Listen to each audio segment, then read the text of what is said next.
Hello and welcome to Plus One to Gaming. I'm Eric. And I'm Chris. And today we're going to talk about Candlekeep Mysteries. What it is, what we're excited about, and what we're doing to get ready for our own games.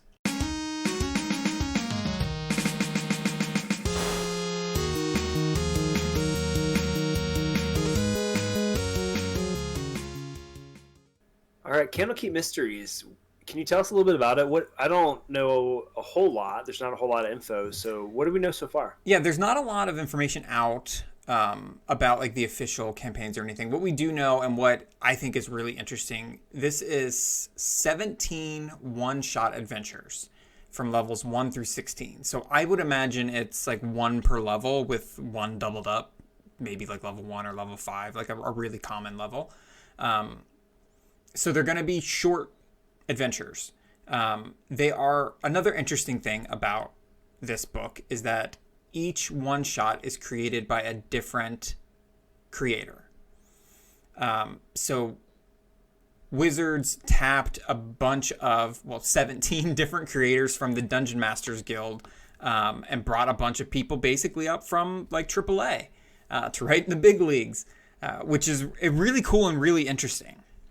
I think it's going to be a lot of fun. I think the Dungeon Masters Guild is a great resource for finding unique, interesting adventures, and being able to pull talent from the community it's just going to lend so many different unique perspectives and gameplay scenarios and situations that you really only get just from like having different DMs, different storytellers. Yeah. So it is, some of these might be dark, some might be lighthearted. I don't really know, but I imagine it's going to run the full gamut. But after reading and playing a lot of the official adventures from Wizards, from Dungeons and Dragons, if they feel like they have the same voice, and a lot of times because they do, they have the same like core writers.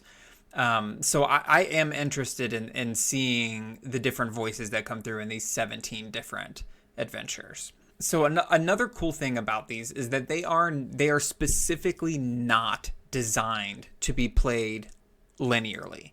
They are one shots. It's not a full campaign. It's not a full campaign. In fact, I believe, at least what I've read and what I've heard, is every single one of these campaigns starts with a book that is like the hook to get you to go to Candlekeep. And we'll talk a little bit later about what Candlekeep is. So it wouldn't make sense for your characters to keep finding these rare books and keep going back to this giant library. So I really like that. Because really, to be honest, like it's hard to finish one of these campaigns. Strahd takes like 2 years if you play regularly to beat. They take a long time, and most. We started Storm King's Thunder how many times? 2 or 3, I think. Never finished it. Never finished Strahd. Never finished it. We got to the very end of the starter set, and it's a small one. I don't feel like the vast majority of groups beat or complete, quote unquote, these big adventures. So this is something that any group can do. Any group can pick out whatever level you want to start out, whatever level you're interested in, get a one shot. You can 1 or 2 sessions. You can finish the story and have some closure. That's really interesting to me. If you're one of the lucky people who have a group that is ongoing, you can throw one of these in anywhere in your ongoing campaign. Yeah, that's a great way, especially in between stories. It takes a lot especially if you're writing your own adventures. Yeah. Having something to pull from, especially if you had an off week, a busy week. Yeah. I love having access to these bite-sized adventures that they link things together. It's a great opportunity for the party to develop as well. There's a lot of different ways to use them, and it's interesting now because Wizards is creating this ecosystem of different books like this that you can pull from. Yes. You can combine this with Tales of the Yawning Portal and have some more adventures in your repertoire that are suitable for your group. Yeah, and Salt Marsh is similar to this too. It's some smaller adventures. This is different from those. This is not the retelling of older dungeons or retelling of older stories. This is all new content, which is cool. But that is, I think they've probably realized, you come out with Strahd and no one beats Strahd. Like, no one actually gets to go into Ravensloft and do it, because it takes 2 years to get there. Give the people what they want, and what we want is bite-sized, well-written adventures. That's what I want, Or at least. Yeah, that's what we want. I know there are some core players that really set out to achieve those things, and kudos to them for actually making it that far. We were not so fortunate. Yes, and one of the cool things about Candlekeep specifically, it is a core. It's a core place, a core in the lore of the Forgotten Realms. Going back to the Dungeon Masters Guild, there's a book called Elminster's Candlekeep Companion, and that has a lot more you can do in Candlekeep. So if you do one of these one shots and really like the aesthetics and the settings, you can stay there longer without having to just keep doing these one shots. So again, with the community kind of building on these foundations, there's already more content out there. I think this Elminster's came out in 2000. Yeah, what I love about it reminds me of, I think my original sort of nerddom stemmed from Star Wars and the Star Wars expanded universe. I guess it's now Star Wars Legends that Disney is ruining, but that's another topic for another day. But the fact is just you've got this place, Candlekeep. It first appears as a blip, and then so much more community content gets to be added to it, and it becomes this richer experience. So you could spend an entire campaign, outside of this book, these individual adventures, to be able to dive into a lot more. It's just really cool if you want to explore the lore of this interesting place. Yeah, if you were one of the people who have been into Dungeons and Dragons for decades or years or whatever, and you know a lot about the lore, you may not have ever gotten to be in Candlekeep before. So it is similar to be you're playing in a Star Wars world, and all of a sudden you get to go into the Jedi Temple and do some stuff. It is a place that people know about that hasn't really shown up in a lot of adventures. It was in Descent to Avernus. Avernus? I'm not really great at saying that word. Never played it. Yeah, never played it. But it was in that campaign, but apparently very briefly. So it's interesting. It breathes life to something that is well known within the lore, but has never really been fleshed out. So yeah, let's talk about Candlekeep a little bit. What is it? Candlekeep is a huge and famous library in the world of Dungeons & Dragons. It was originally created by some clerics and some scholars who wanted to preserve the knowledge of the world. So I've heard it compared to the Library of Alexandria, or the Citadel where the Maesters live in Game of Thrones. So it's a huge library, supposed to contain almost every book in the world. It's really interesting because it has its own culture. There are monks that guard it and take care of the books, and they feel like anybody who threatens the books it's punishable by death, which is really interesting. One of the things that I think is kind of cool, just a little bit of lore. In order to gain access to the library, you have to gift them a book or a tome or a scroll or something that they don't already have. So it's a way that they grow their knowledge base. So if you are a wizard who wants to go, look through their magical books, or you have a mystery you're trying to find or whatever, and the answer's in there, you got to find something they don't already have. And the cool thing is that could be anything from, a lich's Horcrux of a book, or your mom's recipes. If they don't have the way to make that blueberry muffin, you're in. So it doesn't necessarily have to be an expensive book that they don't have. It could be anything. They are keepers of all knowledge. Wow, you must have taken a nat 20 on that history check. Yeah. That's a really cool hook, though, because a clever player, will be able to gain access that way. Yeah, and apparently, the monks are also, they're suspicious of outsiders, but it's a library, so like it can't exist really without without outsiders coming in and taking part of the service. But they are discerning. So if it was just, like a poem you wrote on the cart ride there, it might not be good enough. So they're not just taking receipts, from the merchant. It is something that they think should have value, but that scale, you can work within that, which is cool.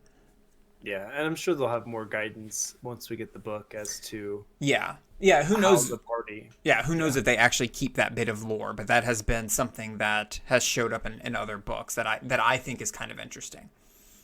Yeah, and that's one of the things that I'm looking forward to, because when we get the book, we have a lot of content that we want to record around it. Mm-hmm. But as a DM running the first mystery in the book, I think it'll be cool to figure out that what that hook is and how it's going to lead, into this next adventure. Because really, up until we get it, I have no idea what we're doing. Yeah. It's a weird place to be, kind of as a DM, especially when you're like thinking, okay, let's record some like podcast shows about playing D&D, and it's all last minute, ready, set, go. Yeah. Luckily, they're short. Yeah. Yeah. So let's talk a little bit about what our plan is and what we're going to be doing in the next few months. Yeah, we got a lot of fun stuff. Yeah. So once we get this book, when does it come out? You said it ships on a certain date? Yeah, I think the drop date is March 18th. At least that's when I'm getting it from Amazon. So okay, cool. That's what I'm to. Yeah, so before the adventure comes out, we are going to do a 0 session. We're going to bring in a couple friends, keep it kind of small, keep it tidy, do a 0 session where we create our characters, we kind of flesh out what we want our party to be, and do all of the things that we've talked about before, character building. Once the book comes out, we are going to run these campaigns. We're going to run these little adventures. We're going to record it, put it out for everybody to listen to, and really try to have some fun with it. And I'm interested. I'm really excited because, there are 17 of them. And like I said earlier, this is not designed for your character to do 17 times from level 1 to 16. I'm really excited to design 17 different characters. That will be a feat in and of itself. Yeah. I was going to ask you, are we going to rotate Dungeon Master role? Yeah, I mean, well, to be honest, we haven't really fleshed out the full structure of how we're going to link all these adventures together and what that full scope's going to look like. But I think the vision is to swap roles, swap DMs, so that everybody gets a chance to engage. Because, a DM running one adventure, it's going to be different for each DM. Yeah. They're going to run it a different way. You're going to get different perspectives and different styles. And I think that's interesting to see. Yeah, and I think that that's another great thing about a book like this. Undertaking the role of the Dungeon Master is scary for people who haven't done it before. It's time consuming, even for people who have done it before. We're all busy. So asking somebody, hey, will you DM this campaign for the next 2 years is a lot to ask. But hey, can you run this one shot for us? Whether you've done it before, whether you haven't, that's not a huge ask. So it will be fun to be able to rotate roles. Not only Dungeon Master, who is the Dungeon Master, but roles within the party also, every adventure. Yeah, and I think actually talking about as we switch roles and switch characters and campaigns, I think it'll be good to talk about those struggles because one of our friends that's going to join the table, Mark, is not as experienced as a DM. Yeah. And so his learning curve is going to be different than our other friend, Billy, who will join the table, who is very experienced. Yes. And I feel like you and I fall in like different spectrums in between there in terms of our style and preferences. So I think being able to talk about and help each other and hopefully our folks listening to this, what is it like running these one-shot adventures? Because the way you prepare and the skills are maybe a little bit different. Yeah. And I think just knowing like what you need to focus on and what you don't. It just helps you save a lot of time, and at least for me at this point, like I want to spend as much time because it's so precious for us now Yeah. playing Mm-hmm. and not as much, trying to prepare. I rather let the story play out as it does than try and craft something ahead of time and hope it plays out. Yeah. It's usually better when we just get in there and collaborate together, I've Yeah. found. Yes, I agree. And we're lucky that the people that we play with, we have a good rapport with them, and we can kind of operate in the space allotted without causing too much problems. But we Yeah. still, we still want to explore and we still want to have fun. And something like this hopefully will give an easy framework for that to happen in. And there's going to be so many wacky adventures within this book, I'm sure. Mm-hmm. And we're going to want to try, like you said, different character types. Maybe we've talked about dark and brooding characters, for example. Yeah. It'd be fun to one of us play a dark and brooding and show how that can be annoying, and then show how there can be growth, and kind of exemplify some of the stuff we actually talk about through Yeah. in-game interactions and in-game role playing. I think there's just a lot of rich stuff that I'm hoping that we can share that will provide. Like, we're not trying to be Adventure Zone. Like, you're funny. I'm not a comedian, and we don't have any formal training. But Yeah. my intention is not to entertain through quality gaming, through quality interactions and role playing, Yeah. and focus on the storytelling that happens. And with the games that we've played, especially as of late, I've just been so energized by the role playing that happens and the stories that come out of it. Like, it's just been the most memorable for me. Yeah. Yeah. I agree. I think we're at the top of our game insofar as like character creation, role playing, and working as a team in the game, including the DM. I count the DM as the team. Yeah, I mean, it's absolutely it's all part of that story. And when everybody's kind of like synergized and aligned, you just get such fun and cool experiences. And I just want to help. I just want to show, like, hey, that's possible, and Yeah. here's how we do that. Because so we're gonna do the zero session, Mm-hmm. and super excited for that. We won't have the book for that, so we'll talk loosely about the campaign and some just general gameplay and party dynamic stuff. Yeah. And the most important thing is like the character creation, which I'm so excited. I love, as a DM, that's my favorite part, is Yeah. seeing the characters that come up. And then what I want to do, since we have some time before that zero session and the book comes out, that I do want to do some kind of one shot that's going to lead us up to and right into the first Candlekeep adventure. So then that way, when we have the book, we're right there, we're right in that mystery.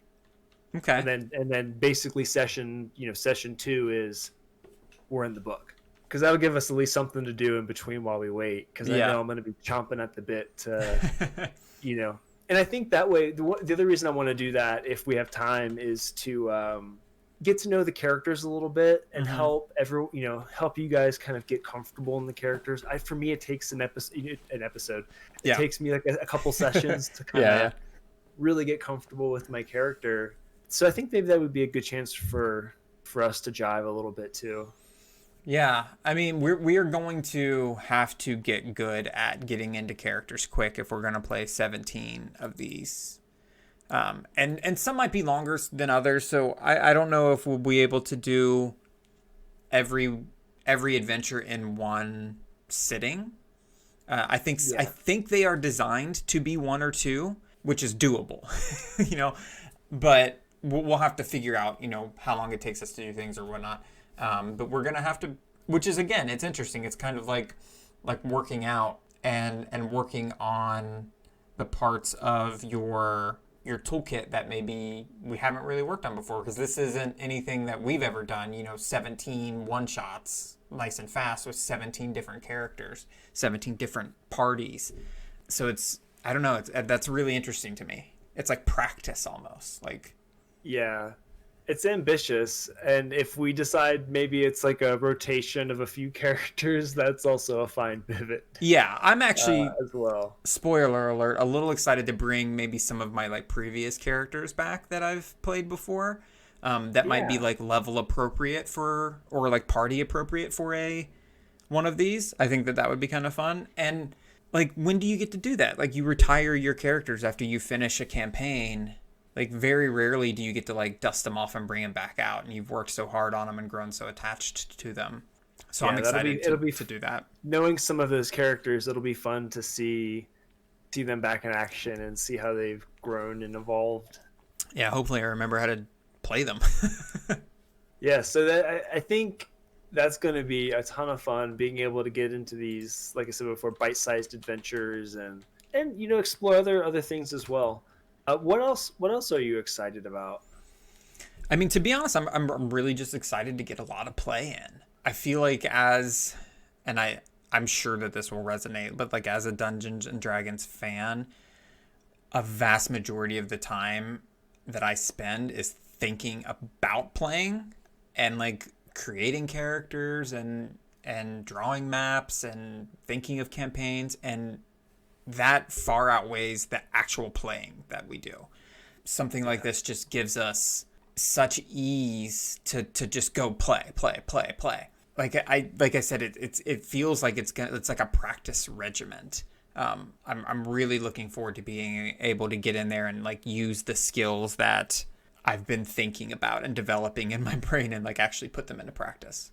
Yeah. Well, as they come up too, let's talk about them and kind of work through those processes and those things that you're implementing so that others can benefit from that too. Because I think that's part of this is cool because we, as you said, we get to improve and develop as we implement these skills. Yeah. And I think just acknowledging that and sharing that too will hopefully help others do the same. And if folks are listening, it'd be awesome to hear what you all are doing at your tables. It's great to get different perspectives and new perspectives and have dialogue. Like the reason we do the show is we were out hiking in Utah on a quarantine camping trip. This is the stuff we talk about, how to tell fun stories and how to have fun in our games. Even if we can't play them, we're talking about playing them. But having these discussions of the things we do and the things that we work on to make our games better, the more voices that we have in that conversation, I think the better. Yeah, I agree. So if you're listening on the YouTube, you can leave comments in the sections. If you're listening onto the podcast, I don't know if you can leave comments on podcasts, but I don't think so. If you're listening on the podcast, go to YouTube and leave a comment. Yeah, but it seems like we have more podcast subscribers than YouTube subscribers, which is okay. Yeah. Because this is supposed to be a podcast. But give us the stars, as many stars as you think is appropriate. Maybe a review. Maybe let us know that you're out there. That would be rad. But until then, I think we're going to do our next episode is going to be that 0 session. Mm-hmm. Yeah, I'm excited for that. So look forward to that. And I guess we'll catch you next time. Do you want to say goodbye? Say goodbye to the podcast. How did we say goodbye before? What did you say? We'll catch you next time? Something like that. That's what you said. Yeah, just do a few. It feels so weird now. Goodbye, everyone. I don't know. That's so strange. No, it was bad. That was bad. Yeah, I don't know. So the thing is, I do listen to a lot of podcasts, but when they get into the wrap-up section, I end. You don't listen to them say goodbye? I don't listen to them say goodbye because they're just talking shit. Well, I mean, the benefit about listening to this show is that you don't get to deal with ads or like plugs for other shows or yeah like anything else. So, I don't have time to do anything else. No. So you know what? I'm just gonna leave this in. This is your ads. This is your plugs. This is the shit that you don't want to listen to at the end of a podcast. If you're still listening at this point, you need to stop. This is what you get. Yeah, stop what you're doing in this podcast now. We'll catch you later. See ya.